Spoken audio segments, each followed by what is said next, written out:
Universidad Iberoamericana presenta Cuarto Simposio: Innovación para el bien común y el desarrollo sostenible. Cátedra: Construir para el bien común y el desarrollo sostenible. Ingeniero Nicolás Mariscal Torroella.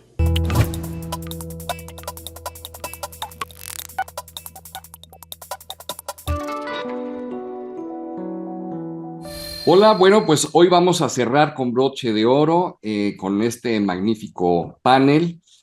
Para dar una pequeña introducción sobre todos estos temas, yo recuerdo que por el año 2000, en donde surgen los 10 principios del Pacto Global, inspirados por Kofi Annan y tomados también, inspirados por los 7 principios de Core Roundtable, que promueven un capitalismo global. Recuerdo que luego vinieron los objetivos del milenio y ahora los objetivos del desarrollo sostenible.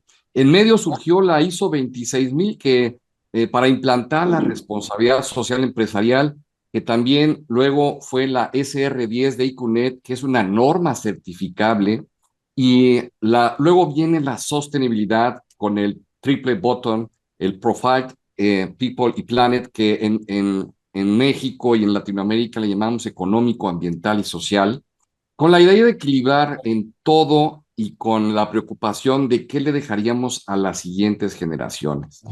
Y ahora nos encontramos con los criterios ESG o ASG en español, que es lo ambiental, lo social y la gobernanza. También viene ya la taxonomía ambiental y la taxonomía sostenible. En este sentido, algo que cobra relevancia es el gobierno corporativo y cómo este es un factor relevante en la evolución de la economía y la forma de manejar la empresa. Y además, cómo se vincula esto con la ética. Lo que parecía una moda ahí en el año 2000, ahora se ha convertido realmente en una obligación. Así que es un gusto empezar a platicar de estos temas con este gran panel. Voy a presentarlos a ellos brevemente, iniciando por Álvaro Bertis. Álvaro Bertis es socio de Dentons Global Advisors, con sede en la Ciudad de México. Anteriormente fue CEO y jefe de estrategia comercial de BlackRock México, asesor legal para América Latina en Prudential, inició en Banco Nacional de México y dirigió el grupo de inversión sostenible del Pacto Mundial de Naciones Unidas. Un currículum excelente. Álvaro, gracias por aceptar y por estar aquí con nosotros. También tenemos a Patricia Moles. Ella es especialista en desarrollo e implementación de estrategias de negocio, con experiencia internacional como ejecutiva financiera en mercados de capitales en México y el Reino Unido. Colaboró en la gobernatura del Banco de México y la Dirección de Análisis y Políticas Sociales y Ambientales, promoviendo la agenda de la red de bancos centrales para enverdecer el sistema financiero. Actualmente es especialista en sostenibilidad en el Consejo Mexicano de Normas Financieras. Bienvenida, Patricia. También tenemos a José Antonio Quesada, un gran amigo. Actualmente es presidente del Colegio Nacional de Consejeros Profesionales Independientes de Empresa. Es socio de MAT Asesores, vicepresidente de Política Regulatoria de la Comisión Nacional Bancaria y de Valores, director de la Escuela de Graduados del TEC y colabora con PricewaterhouseCoopers y también es tesorero del Consejo Coordinador Empresarial e incluso fue expresidente del Instituto Mexicano de Ejecutivos de Finanzas. Así que, José Antonio, bienvenido. Y para moderar este panel, tenemos a José Alberto Lada Pulido, que es doctor y maestro en Economía por el Colegio de México y licenciado en Administración por la Universidad La Salle. Actualmente es el director de Transdisciplinario Universitario para la Sustentabilidad, Centrus, de la Universidad Iberoamericana. Ha sido profesor investigador de tiempo completo del Instituto de Investigaciones del Desarrollo de Conectividad, Equides, de la Universidad Iberoamericana. Y bueno, pues es todo tuyo, José Alberto, este panel, así que pues nos vamos a cerrar con broche de oro. Adelante. Muchas gracias, Walter. Muchas gracias por la introducción y bueno, muchas gracias también a nuestros ponentes que, como ya vieron, tienen un panel de lujo. Vamos a hablar de varias cosas que giran en torno pues a este concepto de lo ambiental, lo social y la gobernanza dentro de la empresa. Para empezar, quisiera preguntarle a Álvaro, que es especialista pues en temas de gobierno corporativo, ¿cuál es el papel del gobierno corporativo con la licencia social y la ética? ¿Esto por qué es relevante? ¿Por qué es relevante un código de ética en las organizaciones? Pero en la parte te quisiera preguntar, ¿a qué le llamamos licencia social? Y bueno, ya después cómo se vincula con la ética. Muchísimas gracias, José Alberto, y un gusto estar en este panel y con tan prestigiados panelistas y moderador. Déjame ir un paso hacia atrás, por favor, y déjame platicar un poquito de el término ESG o ASG, ¿no? Como ambiental, social y de gobierno, y la importancia que tiene ello en la empresa, ¿no? Como un principio estratégico, ¿no? No un principio de obligación por obligación, sino porque en efecto la empresa tiene que de alguna manera subsistir de manera exitosa y no puede llegarlo a hacer sin cuidar el medio ambiente, sin vincularse de manera adecuada con la sociedad y sin tener un gobierno que la guíe al respecto, ¿no? ¿Por qué es importante esto? Porque el gobierno corporativo, a mí me gusta de alguna manera relacionarlo con el timón que tiene un barco, ¿no? El gobierno corporativo dentro de una empresa es este órgano o esta serie de órganos de prácticas y decisiones sobre las cuales la empresa versa para efectos de tomar una dirección determinada en torno a la estrategia que lleva la empresa. Y en este caso también hacia la empresa en materia de sostenibilidad. Entonces, el gobierno corporativo envuelve, por un lado, órganos, ¿no? Como el Consejo de Administración y los comités que tiene una empresa, que puede ser el comité de auditoría, el comité de prácticas responsables, etcétera. Pero también pues, tiene a su vez la obligación de hacer permear dentro de toda la empresa esta dirección o esta estrategia, ¿no? Ahora, voy a traer el concepto segundo que mencionabas, la ética, ¿no? Entonces, la ética, a mí me gustaría retomar el origen etimológico de la palabra, ¿no? Que es ethos, ¿no? Y en Grecia, ethos hablaba del carácter y la costumbre, el modo de vida de las personas que constituían la comunidad, ¿no? Y eso ha ido evolucionando para efectos de que se vuelve un conjunto de principios, valores y normas que norman el comportamiento humano hacia lo que es correcto, hacia lo que es bueno y hacia lo que te permite progresar como ser humano y como sociedad. Y todo esto lo que te lleva es para efectos de guiar a la empresa hacia un lugar que promueva su crecimiento de manera exitoso, y eso no se puede hacer sin que tengas una licencia social para operar, ¿no? Entonces voy a hablar de este tercer concepto, licencia social para operar. ¿Qué quiere decir? Es la relación que tiene la empresa con los grupos de interés, es decir, con sus empleados, con sus clientes, con los reguladores, con la sociedad, etcétera, con sus accionistas, que le permiten desarrollarse de manera adecuada para efectos de asegurar el futuro, ¿no? Y un futuro exitoso y a su vez que te permita mejor los resultados financieros y también gestionar de mejor manera los riesgos.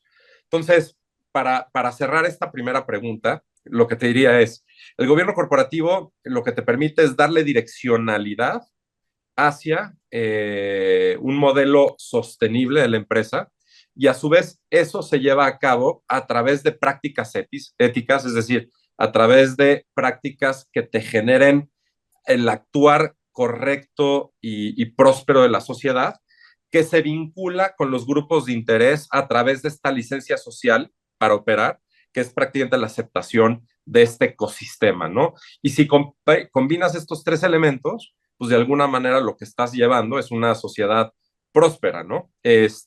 Por ahí empezaría. Muchas gracias, Álvaro. Creo que tocaste conceptos bastante relevantes que voy a regresar a ellos en un momento, pero antes que eso, quisiera darle la palabra a Pati Moles. Muchas gracias, Pati, por estar aquí. Y a ti te quisiera preguntar por qué la sostenibilidad es un elemento de ventaja competitiva. Claro que sí, muchísimas gracias y qué gusto poder estar aquí para dialogar con ustedes sobre este tema, que ha sido un poco un tema, una línea constante en mi carrera profesional y ha evolucionado muchísimo. a lo largo de los años en el concepto de lo que se entendía por sostenibilidad. En un primer momento, la responsabilidad social y la sostenibilidad se consideraban opciones de las empresas, opciones de los dueños, opciones de los emprendedores que tenían quizás una visión más de responsabilidad social. Y a lo largo de los últimos años, los cambios han sido tan significativos que hoy en día encaramos estos temas como prácticamente condiciones necesarias para subsistir. ¿Y por qué es esto? Pues yo lo divido en dos temas muy claros. Estamos teniendo cambios acelerados en el entorno en el que estamos trabajando todos, la sociedad en general, y se incluye a las empresas. ¿Cuáles son estos cambios? Se dividen en dos cambios muy claros y evidentes. El primero es a raíz del crecimiento poblacional y el aumento enorme de actividades productivas, nuestro entorno físico ya no está aguantando, el planeta ya no está aguantando nuestras formas de producción y nuestra forma de producir, y se está revirtiendo estos impactos en una serie de cambios en las condiciones en las que trabajan las empresas y en su relación con el entorno natural. Lo vemos claramente, creo que hoy estamos en una situación muy clara de escasez de agua, que es uno de los ejemplos que podemos tener, el cambio climático es otro, y este cambio en el entorno está llevando a las empresas a tener que repensar sus riesgos y su forma de operar.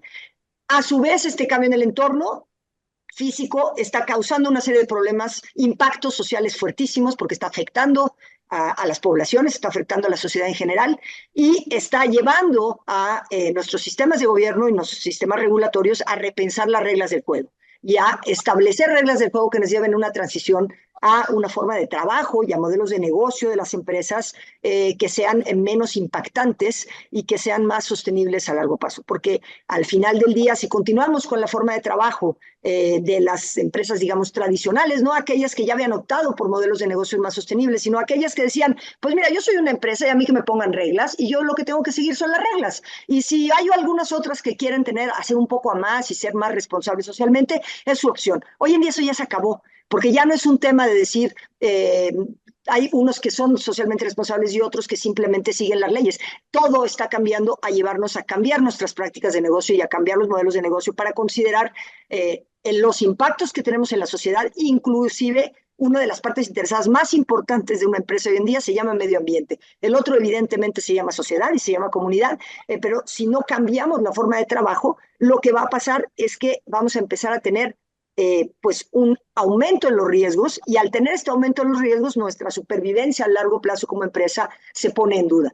¿A qué nos ha llevado? Yo que he estado muy metida en los últimos años en entender cómo ve estos temas el sistema financiero, es a que los inversionistas también ya están empezando a decir, creo que las empresas que toman estos temas en serio, que ajustan sus modelos de negocio, que ajustan sus gobiernos corporativos para entender estos riesgos, para entender este nuevo entorno en el que estamos trabajando, pues son empresas menos riesgosas, son empresas más valiosas. Entonces están empezando a pedir información a las empresas para entender mejor cómo integran estos temas en su gobierno corporativo, en su gestión estratégica y a optar por invertir en este tipo de empresas. Entonces, al final del día, se vuelve un elemento importante de información para los inversionistas y para los dueños de empresas, saber cómo están ajustando y cómo se están transformando los modelos de negocios para que estos temas sean cotidianos en las empresas.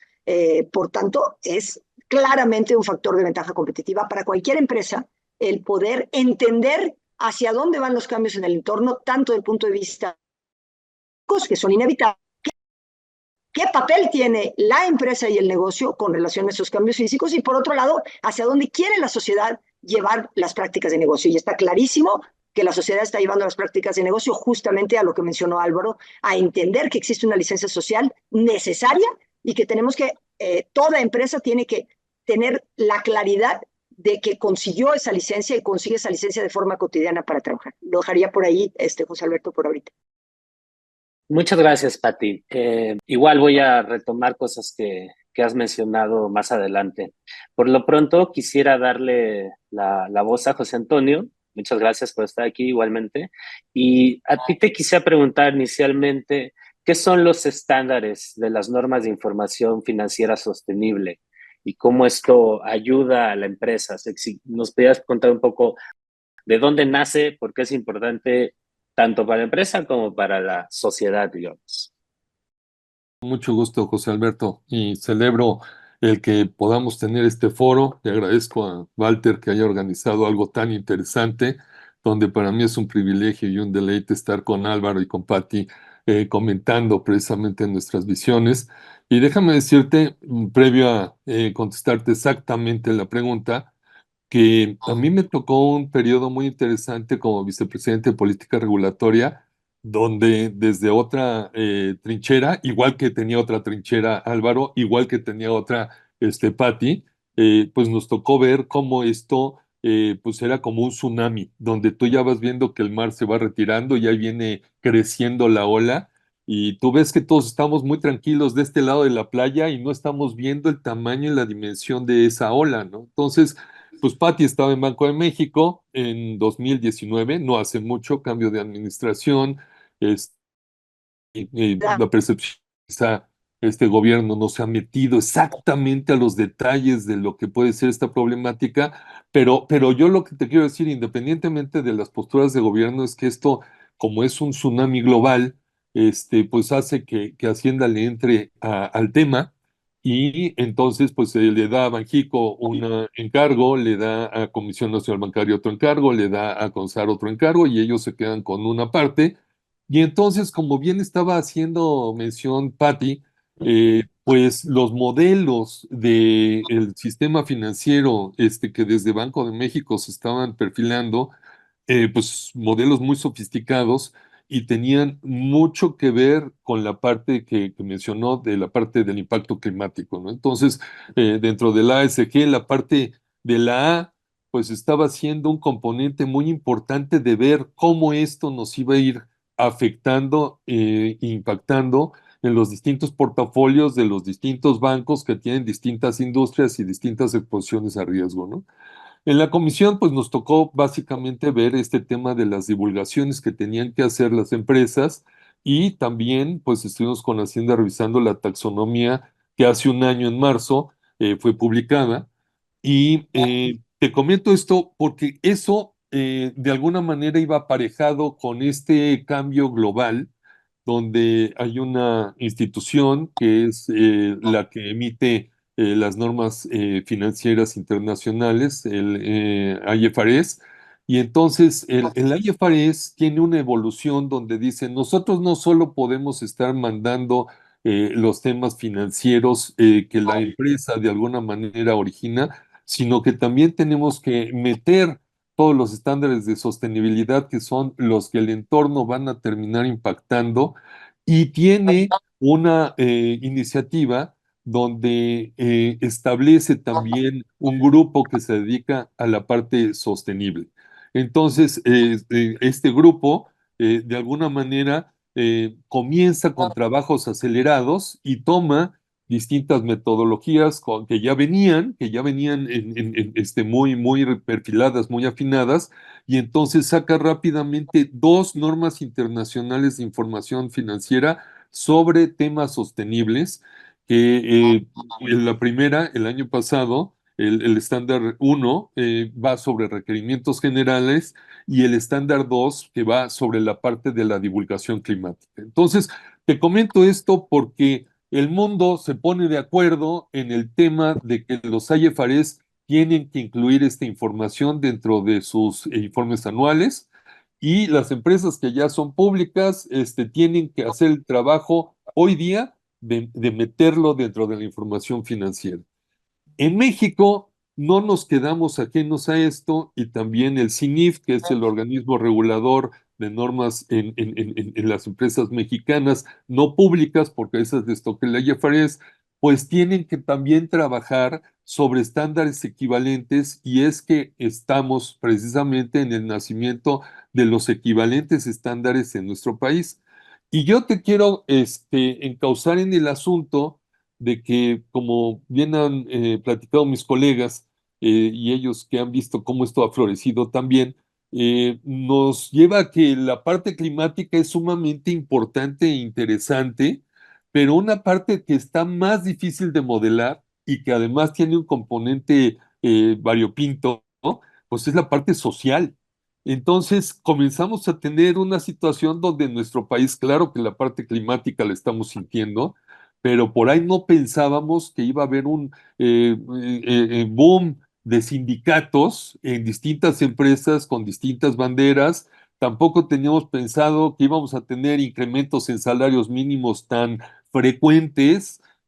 Tampoco teníamos pensado que iba a haber una reducción de jornada laboral o un incremento en el tema de vacaciones o el tema de la jornada, para que fuera de 40 horas, etcétera, etcétera. Lo que te quiero decir es que el componente con los trabajadores, con los empleados, con la parte social que mencionaban anteriormente, pues es bien complicado de modelar. En un país con las desigualdades que tiene el nuestro, los modelos que pueden tener en Suecia, Noruega o en Europa, pues tienen un componente social menos volátil, menos explosivo, por así decirlo, que lo pueden tener en nuestra geografía.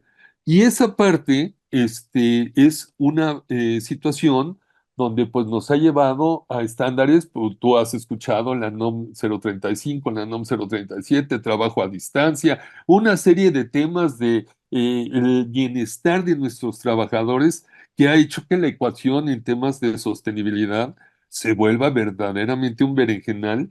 Y la última parte, que es la G, como bien mencionaba Walter, pues el asunto que hoy día estoy viendo en los distintos consejos de administración por mi presencia en el Colegio de Consejeros, pues me lleva a ver que los consejeros y los consejos tienen mucho que hacer sobre la materia, empezar por prepararse y por ver cómo es la estrategia de la empresa, pero estos estándares, pues le preguntan a la empresa, bueno, ¿y tú tienes consejo, tienes consejeros? Y hay de aquellas que no tienen ningún tipo de gobierno corporativo, porque es muy probable que ni siquiera estén enfrentando esta problemática o la estén discutiendo. Entonces, esto se está transparentando, José Alberto, y esto nos lleva a que del 2019, del establecimiento del Comité de Finanzas Verdes, 2 años de pandemia, donde todos estuvimos viendo hacia otro lado, y ahora que estamos en el 24, pues tenemos mucho que hacer sobre la materia y quizá no hemos andado con la velocidad que esto requiere, y ya con los estándares escritos, pues muchas veces las empresas no tienen los recursos para analizar y definir la manera como tienen que adaptar estos estándares, y por eso es urgente el seguir trabajando en foros como estos. Muchas gracias. Muchas gracias, Antonio. Yo creo que voy a plantearles una pregunta que tiene que ver un poco con lo que acaba de decir José Antonio, y es una pregunta para los tres, ahí quien guste responder primero, y es, ¿qué tanto nos falta para una total adopción de la sostenibilidad en el sector privado? Porque por lo que escucho, pues este tema es más de grandes empresas, o sea, justamente están como más preparadas para esta transición. Como nos dice José Antonio, bueno, empresas pues más pequeñas, a lo mejor no saben cómo entrarle. Y digo, la emergencia que está viviendo el mundo en términos, pues muchas crisis planetarias, como lo comentó Patti, o sea, estamos excediendo límites de distintos tipos y las empresas, pues están, o las empresas y toda la sociedad está enfrentando esto, y entonces estamos tratando de ver cómo agarrar este tema, ¿no? Estos problemas. Y el problema aquí es qué tanto tiempo nos está llevando. O sea, se nos está acabando el mundo antes del tiempo que tenemos para la transición, sí o no. Quisiera su opinión respecto a eso. Si nos va a ganar el destino o estamos en el camino correcto. Adelante, quien guste. Yo pienso que las damas siempre tienen que ir primero, a menos que Álvaro diga otra cosa. No, Adelante, por favor, Patti. Gracias, José Antonio. Sí, bueno, yo creo que siempre hay tiempo y de que vamos a llegar con más dolor o con menos dolor. Yo creo que la humanidad ha demostrado que siempre nos hemos ajustado a las condiciones en las que vivimos en el mundo, pero hay formas de ajustarnos mucho más complicadas y dolorosas que otras. Entonces, esperemos que estos cambios que parecen acelerados y parecen quizás mucho más complicados de los que son. Te doy un ejemplo. Yo estoy dando una clase de estrategia de negocios, ¿no? Y estábamos justamente hablando de la parte interesada llamada Consejo de Administración, y un alumno me decía, oye, yo ya estoy ya trabajando en una pequeña empresa, pero ¿cómo empezamos a montar todo este tema de gobierno corporativo en una pequeña empresa? Y al final del día la respuesta es, pues no es nada difícil, es cuestión de querer. O sea, no estamos hablando es una cuestión de voluntad. Lo que creo que pasa en países como México, en donde en realidad tenemos muy poquitas empresas grandes y muchas pequeñas, es que da la impresión que las pequeñas pues no son parte de este cambio, ¿no? Porque al final del día, pues con ellos no es, ¿no? Como nos ha dicho mucha gente ahora con los estándares que estamos poniendo en México. No, yo emisiones conmigo no es, yo emito bien poquito. No, el agua no es un problema para mí. En realidad es este cambio de chip en donde entendamos que estamos todos inseridos primero la humanidad está inserida somos una especie más del planeta. Entonces eso de que la naturaleza está aquí y el ser humano acá no funciona. Y el segundo es, toda empresa es parte de una cadena de valor. Queriendo o no queriendo, están incluidos en una cadena, ya sea una cadena de valor en donde son parte absoluta como proveedores, por ejemplo, de grandes empresas, y ahí tienen y tendrán que hacer ese cambio, porque cada vez más las grandes empresas dirán, es que mi consejo de administración ya me estableció políticas en donde no puedo trabajar con empresas que no tengan estas formas de trabajo, estas prácticas de trabajo. O en cadenas más extendidas, en donde más tarde, más temprano se den cuenta que es conveniente para ellos entender cuánta agua consumen, entender cuántos desechos y cuántos residuos terminan teniendo que manejar y tirar, entendiendo que reaprovechar ciertos de estos elementos es muy buen negocio y entendiendo que si inviertes en tu capital humano, pues la verdad te va mejor, porque la empresa está construida de personas y si tú inviertes en esas personas van a darte mucha más, digamos, usando términos, perdón, que usaría el señor Marx, te van a dar mucha más plusvalía. Entonces, al final del día, es muy buen negocio. Si nos estamos tardando culturalmente en que nos caiga ese chip, quizás sí, José Alberto, pero como dice José Antonio, la verdad es que la velocidad de los cambios es tan rápida que lo importante es que los empresarios entiendan, y lo están haciendo, porque yo he estado en reuniones del Consejo Coordinador Empresarial en donde las posiciones han sido sorprendentemente receptivas, y que se entienda que al final es una cuestión de voluntad, no estamos hablando de nada muy complicado. Entonces yo tengo esperanza, yo soy una gran optimista y tengo esperanza de que será menos doloroso el cambio. Ya está haciendo, hay impactos sociales horribles de las relacionados con las prácticas que hemos tenido hoy en día. Veamos las poblaciones afectadas por el huracán Otis. La gente que dice, Acapulco ya está. ¿Cómo que Acapulco ya está? Vámonos a las poblaciones marginadas de Acapulco y veamos los impactos de Otis en esas poblaciones. Que se hayan reconstruido 5 hoteles no quiere decir que el impacto social fue altísimo y que la verdad el sector hotelero le debe mucho en términos de licencia social a toda la región. Entonces, en fin, creo que tenemos que empezar a asentar mejor las cosas en términos de entender el tema de los cambios que tenemos que hacer internamente como gestores de empresas. Perdón. Muchas gracias, Pati. Tocaste temas que a mí en lo particular, en lo personal, me gustan, coincido. Para empezar, mensaje esperanzador, como decir, ok, se nos está acabando el tiempo, pero el chiste es, podemos seguir haciéndolo y es una cuestión de voluntad. No necesito que estudiar un posgrado en el extranjero para decir que voy a meter gobierno corporativo, si lo quiero hacer, lo hago, a todos los niveles de la empresa. Hablaste de este concepto bueno, nosotros le decimos acá en la Ibero socioecosistema, que nos estamos refiriendo a que es la naturaleza y la sociedad interrelacionadas. No hay tal cosa como una abstracción de ambos mundos. O sea, lo que haga acá se afecta acá y viceversa. Es un sistema complejo que se retroalimenta. Y lo último que mencionaste, que también estoy totalmente de acuerdo, es esta inversión tanto en capital humano como en los ecosistemas, porque si los mantienes bien, las cosas funcionan bien. Si no los mantienes bien, pues las cosas no salen bien. Y esto lo quería resaltar por lo que decía José Antonio. Si estamos viviendo todos estos cambios de los salarios mínimos y de otro tipo de prestaciones y cosas que pues, claramente están generando costos para las empresas, pero yo daría el beneficio de la duda y decir, bueno, pues dejemos que a lo mejor estos movimientos, estas iniciativas, pues son parte de un reconocimiento quizá de justo la importancia del capital humano. Pero bueno, quería hacer ese comentario. No sé, Álvaro, José Antonio, si quieren retomar esta pregunta o quieren que pasemos a otra. No, yo rapidísimo me gustaría decir una serie de cosas. Una, cuando me tocó dirigir este grupo de inversión sostenible en el Pacto Global, era muy interesante justo el punto de cómo integrabas en estos temas, sobre todo las MIPYMES, ¿no? Pensemos que alrededor del 99% de los comercios en este país son MIPYMES, ¿no? Entonces, si no tocamos ese sector, pues de alguna manera no estamos abordando de manera concreta y correcta este tema.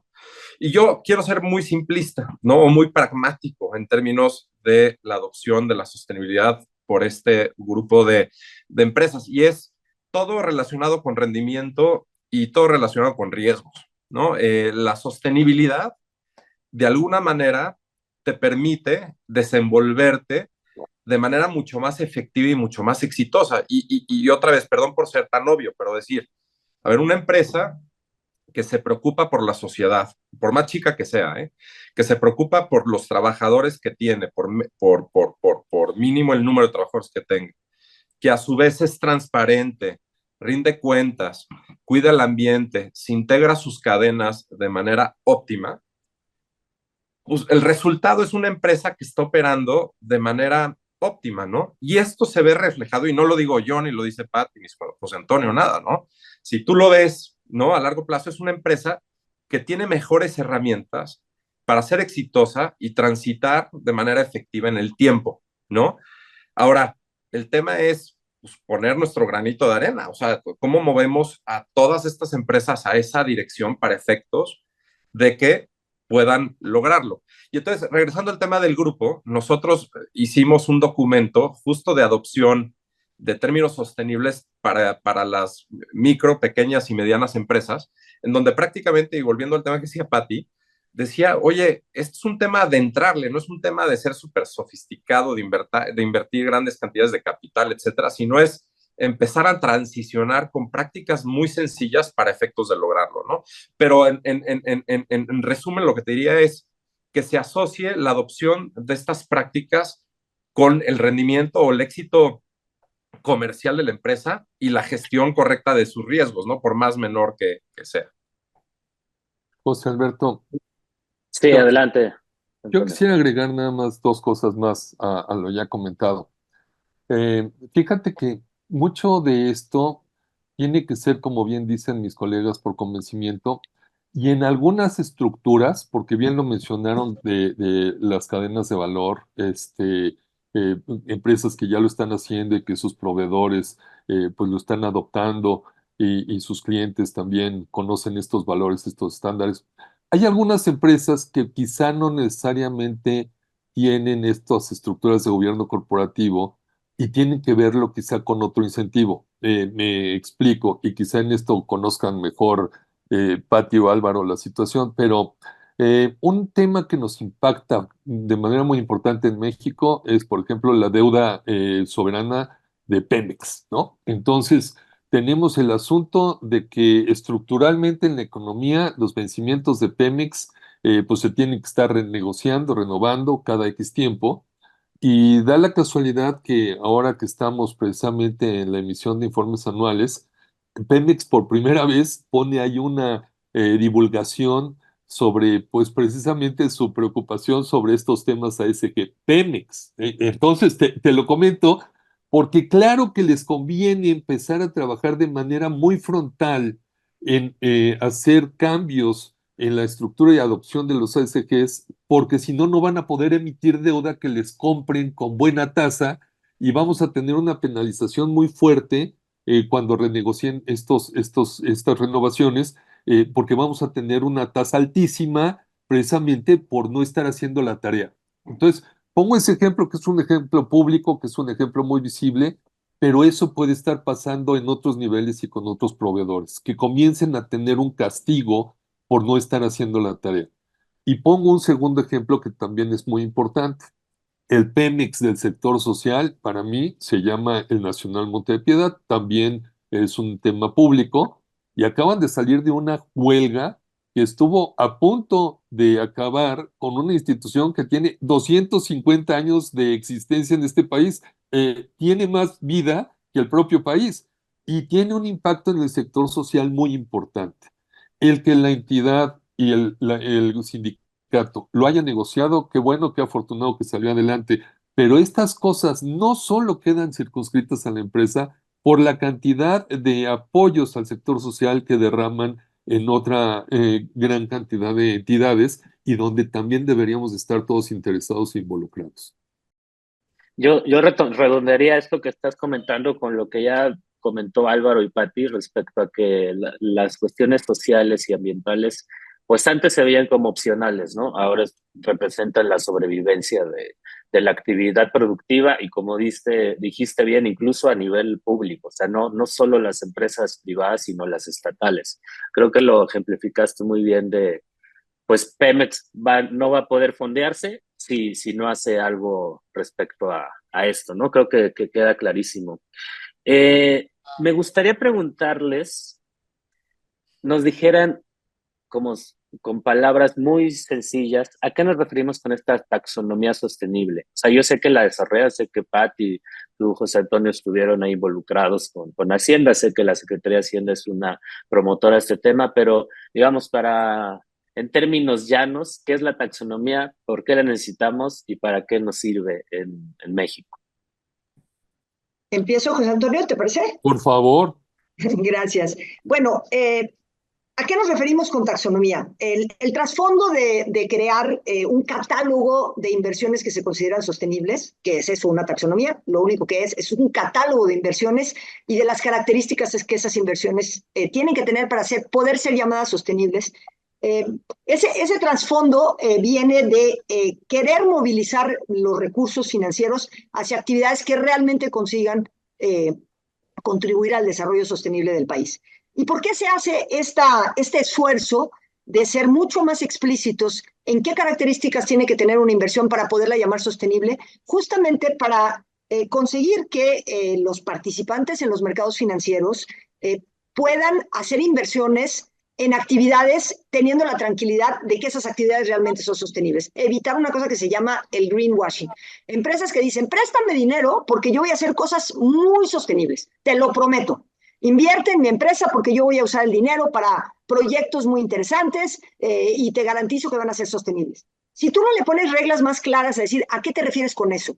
Si yo te presto dinero porque eres un agricultor, ¿qué quiere decir que tus actividades sean sostenibles? Pues que hagas prácticas muy específicas y claras y que contribuyas del punto de vista de reducción de emisiones de gases de efecto invernadero a la reducción nacional de emisiones, que tengas clara evidencia de que no tienes impactos negativos sobre aspectos sociales, sobre la destrucción de la biodiversidad. Es decir, establecer reglas claras para ¿qué llamamos sostenible? Porque en los mercados financieros, sobre todo porque de ahí viene del movimiento de recursos hacia la sostenibilidad en los mercados financieros, pues había mucha autodescripción de lo que yo llamo sostenible. Inclusive del propio gobierno federal, que emitía bonos de deuda que decía, estos bonos van a contribuir para el cumplimiento de los ODS.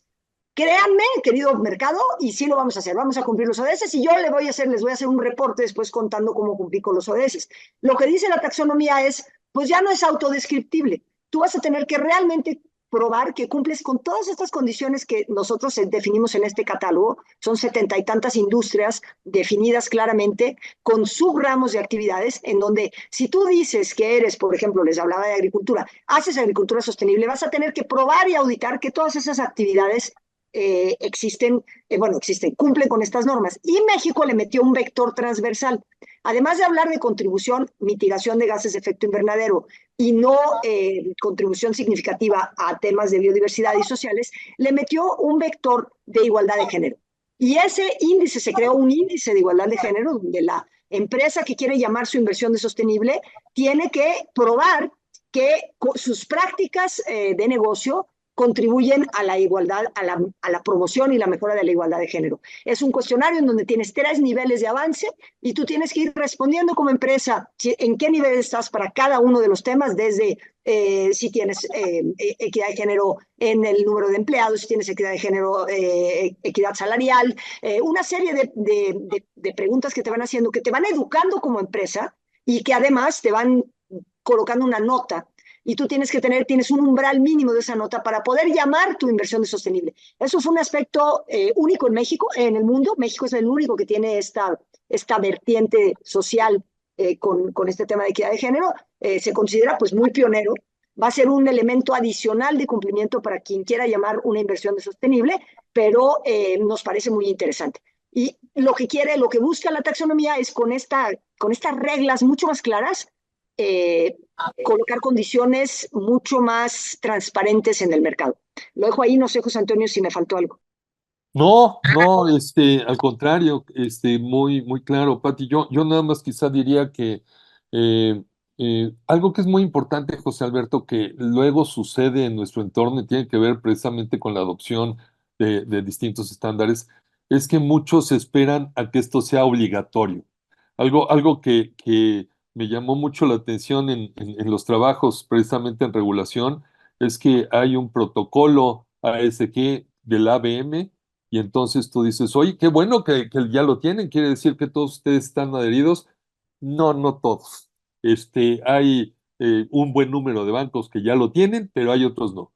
Entonces dices, oye, pues entonces volvamos la regulación y así todos lo hacen.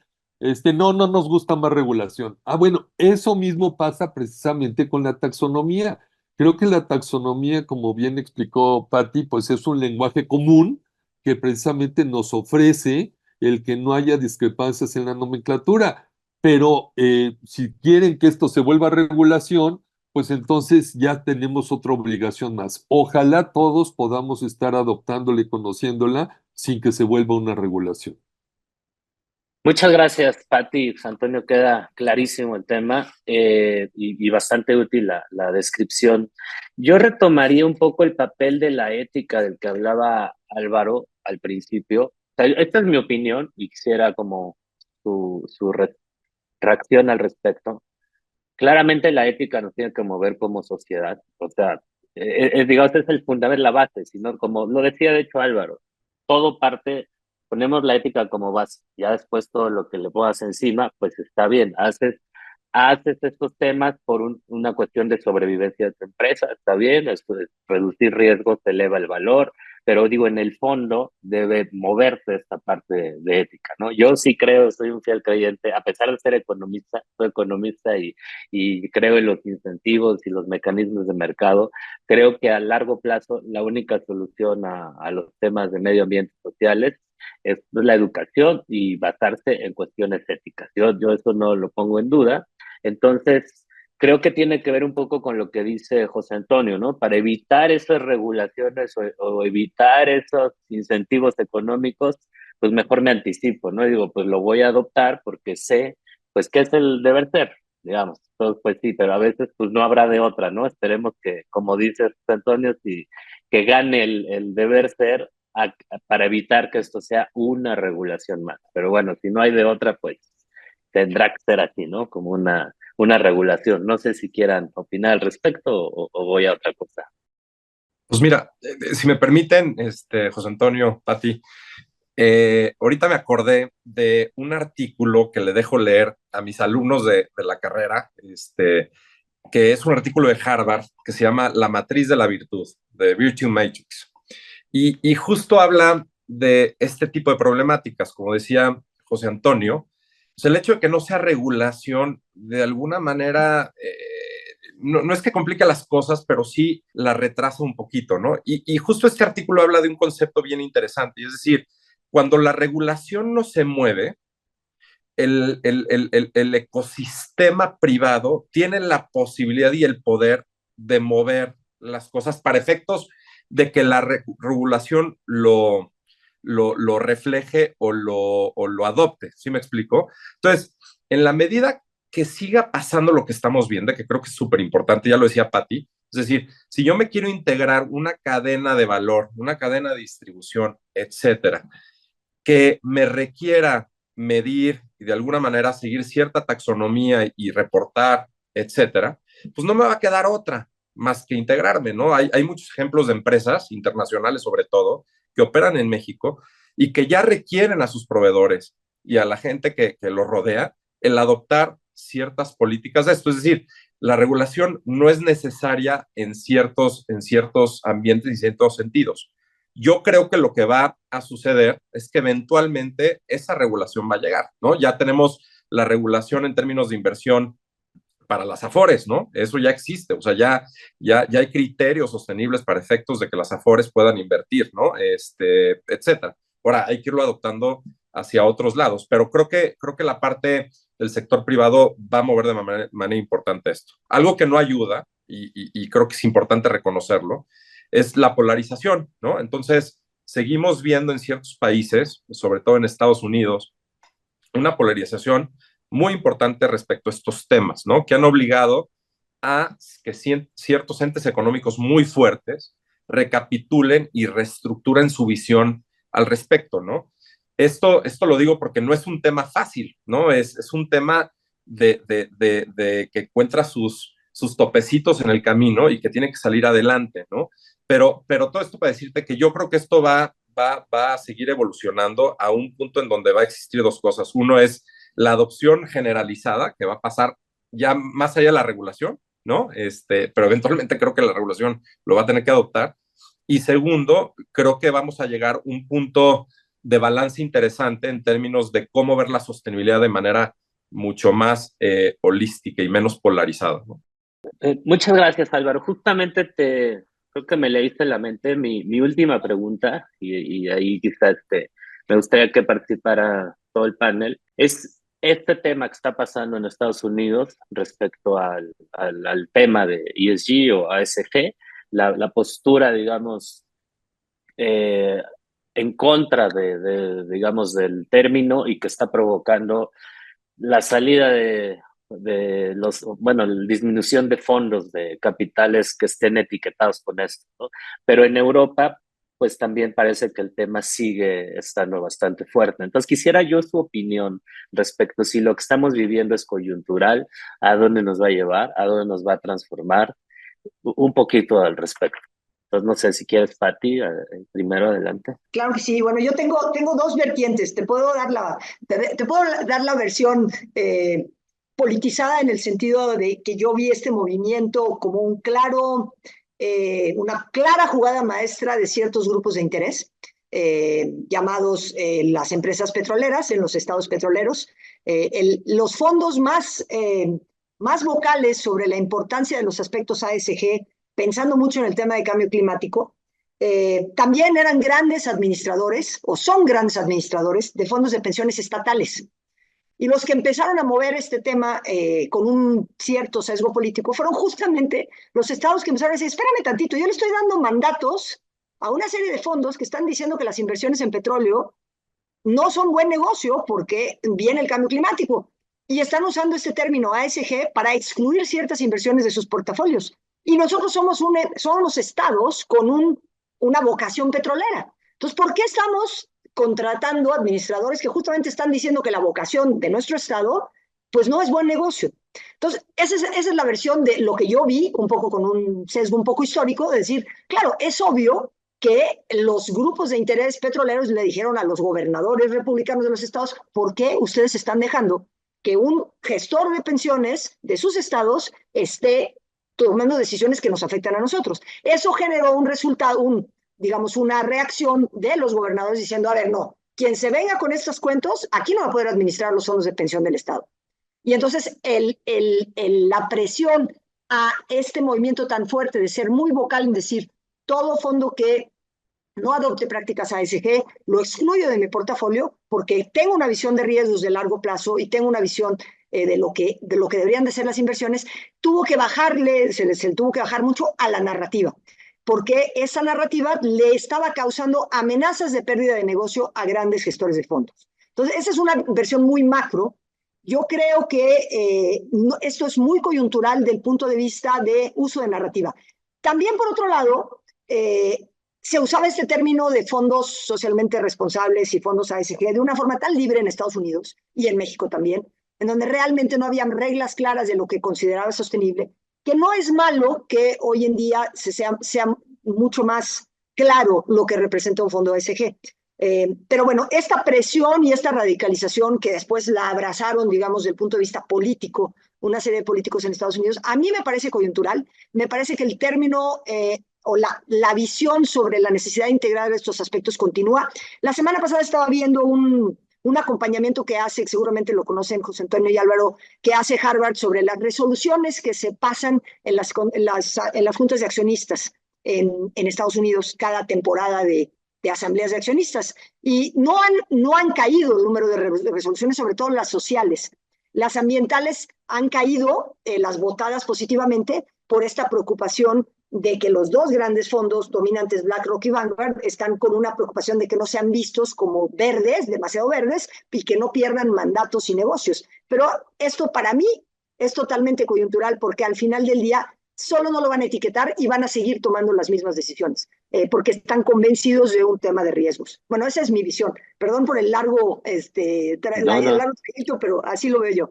Muy bien, me gustan tus posturas esperanzadoras. Me han gustado cómo nos lo dices. José Antonio, ¿quieres participar?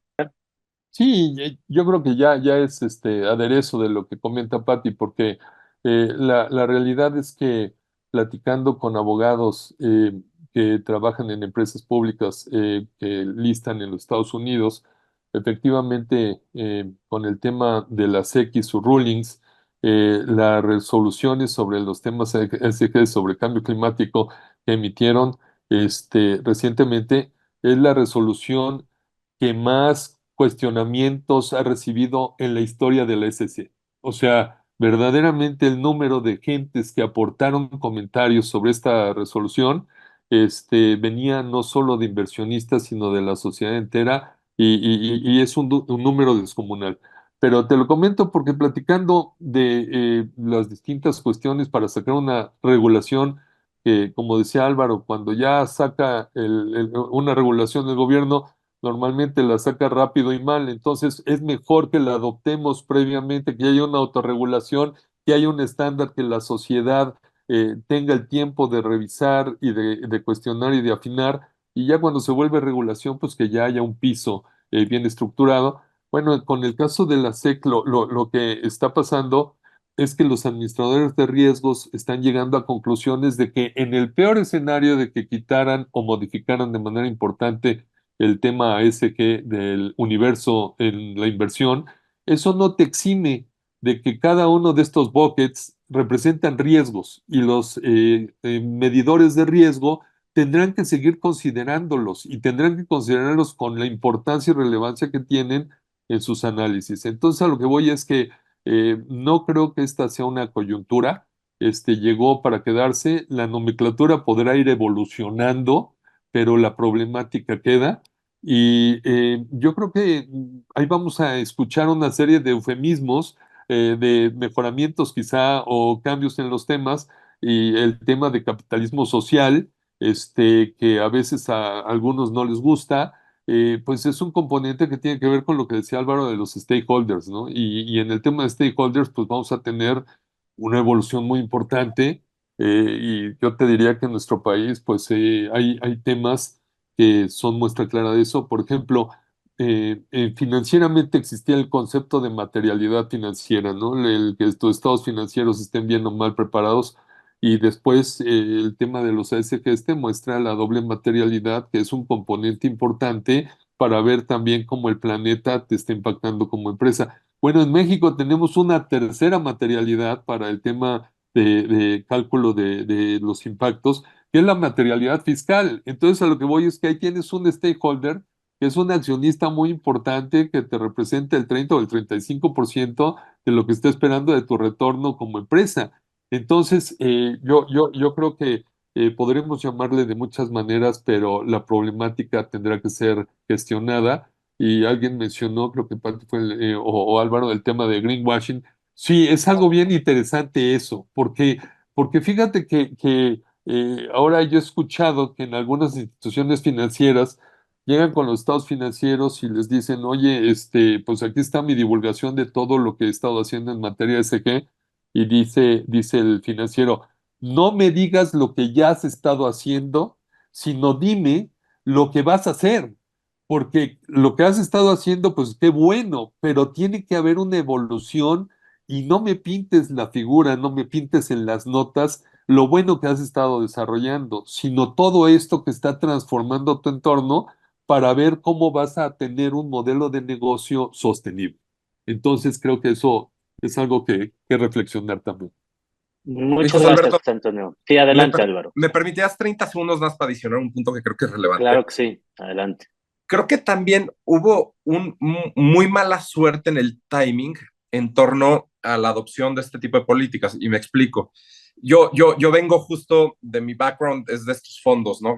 Y de estos asset managers que mencionaba Patti. Y creo que el tema, por ejemplo, de la invasión de Rusia a Ucrania, la guerra comercial entre Estados Unidos y China, COVID, desgraciadamente vino a desestabilizar un performance sostenido en materias de inversiones sostenibles. ¿Por qué? Porque justo lo que pasó en ese momento es que al ver pues, menos acceso a combustibles, al haber más demanda en términos armamentistas, al ver un reacomodo de cadenas de suministro, lo que sucede, y esto es totalmente entendible, es que esas industrias son más atractivas. ¿Por qué? Porque se requieren más, porque hay mucho más demanda, el mundo se volca hacia allá. ¿Y qué pasa? Se pierde este fundamento de decir, oye, los portafolios sostenibles tienen mejor performance que los no sostenibles y gestionan mejor el riesgo, ¿sí?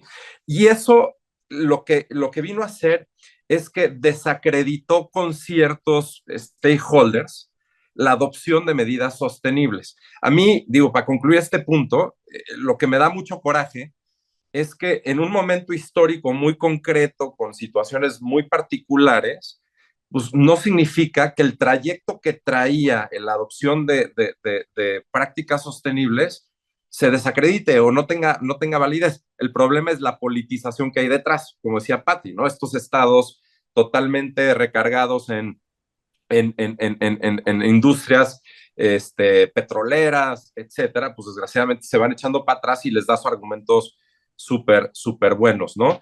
Ojalá y empecemos a regresar, ¿no? A una normalidad en donde veamos que esto en realidad es futuro. Y lo peor, y cierro con esto, es que desgraciadamente la presión política, la presión mediática, alrededor de esto ha hecho que muchos de estos gestores de inversión, ¿no? Que son grandes influencers en esa materia, pues estén de repente dando pasitos hacia atrás o neutros en términos de adopción de estas medidas, ¿no? Y entonces, vienen temas y tiempos interesantes, pero sí no quería dejar de mencionar que el timing pues, no ha ayudado, ¿no? No, yo creo que está excelente lo que estás comentando y sí coincido. O sea, hay choques exógenos que pues, no se podían anticipar, que afectaron esto y pues la senda a donde nos lleve no lo podemos saber, pero yo me quedo con lo que decía Patti, de que la versión optimista de que esto será coyuntural y regresaremos a esa trayectoria a la que íbamos, ¿no? Que es un poco también lo que tú comentas. Oiga, se nos acaba el tiempo. Yo les quería hacer una última pregunta porque nuestra audiencia pues es principalmente universitaria. Y para cerrar, así muy brevemente, decir cómo lo que acabamos de platicar, yo sé que platicamos muchos temas y este último creo que nos podemos echar otra hora, pero bueno, cómo lo que acabamos de platicar es útil para nuestros jóvenes universitarios o cómo ellos se pueden insertar en esos temas, qué mensaje le darían a nuestras y nuestros jóvenes. Adelante, si quieren, Patti, primero, después Antonio y al final Álvaro. Gracias. Híjole, difícil mensaje. Yo creo que el primer mensaje que me gustaría transmitir es que pues ellos van a entrar a un mundo a un mundo laboral más complejo pero fascinante, en donde de repente el gestor, desde el contador hasta el financiero, tiene que incorporar una serie de dinámicas completamente diferentes, de vertientes completamente diferentes. Cuando un contador se graduaba, cuando yo era joven, pues básicamente tenía que aprender las reglas contables y esas no cambiaron durante muchísimos años y recientemente cambian todos los años y ahora el contador tiene que entender de cambio climático, el contador tiene que entender. Entonces, digamos, yo creo que va a ser un mundo laboral en donde hay una oportunidad de transformar, donde la gestión de empresas se vuelve muchísimo más compleja y esa capacidad analítica y esa capacidad imaginativa de un empresario va a valer mucho más de lo que valía en el pasado. Entonces, en ese sentido, creo que es mucho más interesante. Las profesiones se vuelven más interesantes, se vuelven también más complicadas, pero también esta dimensión de la ética, en donde tiene esta generación que se está graduando la oportunidad de realmente ser transformadora en el tema de la ética del gobierno corporativo. Desafortunadamente, nuestra generación pecó de conflicto de interés, pecó de falta de transparencia, pecó, digamos, utilizó de forma hábil el sistema capitalismo para su interés y su beneficio, y eso se está terminando porque las consecuencias son enormes. Cuando Boeing cambia sus prácticas empresariales para ganar mucho más rápido en el trimestre que viene, y eso implica 3 caídas de aviones, esto no puede ser tolerable. O sea, este tipo de atajos ya la sociedad ya no los tolera. Entonces vamos a entrar a un mundo de los negocios quien entienda que los atajos, lo que decía un antiguo presidente del Banco Central que se llama Mark Carney, que decía, estamos en la tragedia de los horizontes. Quien piense que ser empresario es cuestión del trimestre que viene, no entiende nada, absolutamente nada. Entonces, si nuestros nuevos líderes, los que están saliendo de la universidad y que van a trabajar en empresas y montar empresas, tienen una visión más de largo plazo y entienden que estos atajos terminan como si fuera saltar a un precipicio, creo que nos va a ayudar mucho. Ahora, sí hay el desafío de tener que ser un gestor mucho más completo y mucho más informado y teniendo mucho más claro que tu mapa de partes interesadas es mayor, ya creció. ¿Por qué? Porque somos más y el planeta ya no tolera las formas en que nuestros papás trabajaban. Entonces no nos queda otra que adaptarnos a este nuevo entorno. Lo dejaría de esa forma. Mil gracias, Pati. Adelante, José Antonio. Pues fíjate que esto lo voy a divulgar a reserva de que Patti me retire su amistad, pero Patti fue mi profesora. Claro, yo era mucho mayor y ella pues estaba en el salón de clases y veíamos finanzas internacionales y veíamos un libro de Catherine Mansell. Y fue una clase muy bonita, pero te comento esto porque veíamos lo que venía, ¿no? Los derivados financieros, las coberturas y una serie de temas financieros alucinantes, en ese momento. Y yo creo que hoy día, como lo mencionaba ella, estamos ante un mundo que sigue siendo o más complejo del que teníamos, pero también tienes muchas herramientas. O sea, tú lo has visto con el tema de inteligencia artificial, el tema del chat GPT, etcétera. Me decía un amigo que básicamente se dedica a gestionar bots.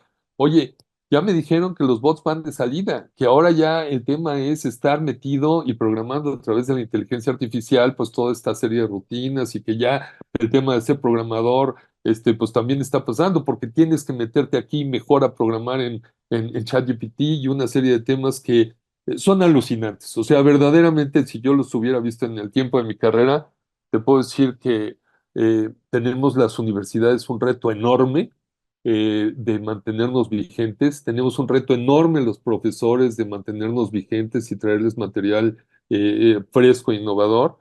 Y ahí caigo también con los consejos de administración. Fíjate que hay encuestas que dicen que el cambio generacional entre la segunda y la tercera generación rompe y termina con una mortandad enorme porque no le supimos vender bien la empresa a la gente, a los nietos, a los sobrinos, que pues era el tema de que siguieran en la empresa trabajando. Y es porque muchas veces lo que les vende son los fierros y la situación que tienes hoy y no el potencial que tiene la empresa mañana. Y en los consejos el mayor reto, pues es abordar estas materias. O sea, somos muy buenos, te podría decir en general, por las encuestas que yo recibo de distintas casas encuestadoras de Big Four, etcétera, somos muy buenos para el tema de compliance. De hecho, ya te puedo decir que ni tan buenos, porque ahora con el tema de ciberseguridad y de hackeo, etcétera, tenemos nuevos retos también. Entonces, la parte de cumplimiento, la parte de aseguramiento la hacemos muy bien, la parte de estrategia, la parte de innovación, estamos quedando cortos. Y ahí es donde tenemos que trabajar mucho más fuerte, primero para ayudar a nuestras empresas a transicionar, segundo para ayudar a nuestros jóvenes a entender que la empresa en la que tiene depositada a su familia, pues la esperanza de transición es viable y que puede ser la plataforma de otro tipo de negocios hasta donde la imaginación le dé. Y tercero, si no tenemos nosotros una estructura de empresas vivas, actuantes, pues el país tiene también un debilitamiento en sus estructuras. Entonces es muy importante que tengamos empresas y que ayudemos a los emprendedores, que estemos metidos en ese quehacer y no solo en las grandes empresotas públicas que pues tienen grandes recursos para seguir evolucionando. Ese es el mensaje que yo te diría de...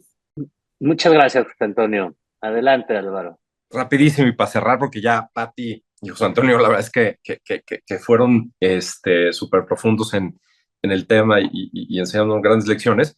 Yo como lo vería, esto es una ventaja competitiva, o sea, que tienen a la mano. A mí sigo pensando que en términos de estrategia corporativa, el integrar esto y dirigirlo a través del Consejo de Administración, creo que lo único que te va a ayudar es a que gestiones mejor tu riesgo y que tu performance sea superior. Y el combate que sí tenemos que hacer, y me gusta mucho lo que dice José Antonio, es el combate a la indiferencia de no hacer nada, ¿no? Lo interesante es hacerles a los alumnos conocer las grandes ventajas que tiene esto y cómo tomar partido activo vale la pena desde un punto de vista, desde conveniencia, y lo digo así, hasta desde un punto de vista mucho más profundo y mucho más activos en la sociedad. Con eso cerraría. Muchas gracias, Álvaro. Pues les agradezco mucho que hayan estado aquí. Creo que yo disfruté mucho moderar aquí, me dio mucho gusto hacerles preguntas y aprender también. No sé, Walter, si tú quieres concluir el panel. No, solamente agradecer, yo estoy con la boca abierta tomando notas aquí de todo lo que se ha platicado el día de hoy.